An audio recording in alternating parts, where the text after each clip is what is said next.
Nearly all adults experience cataracts as they age. Cloudy vision and colors that appear dull are the most common symptoms.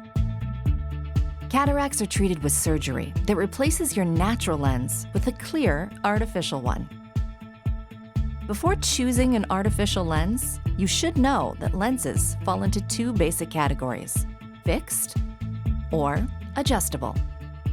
Like a pair of glasses, all lenses have a prescription.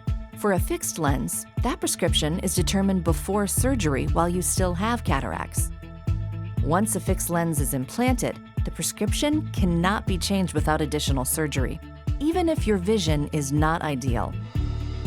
Unlike a fixed lens, an adjustable lens can be changed after surgery. Once your cataracts have been removed and your eyes have healed, you can test drive your vision, adjusting it up to 3 times until your final prescription is right for you. The light adjustable lens is the only lens you can test drive and then customize after surgery. Ask your doctor if the light adjustable lens is right for you.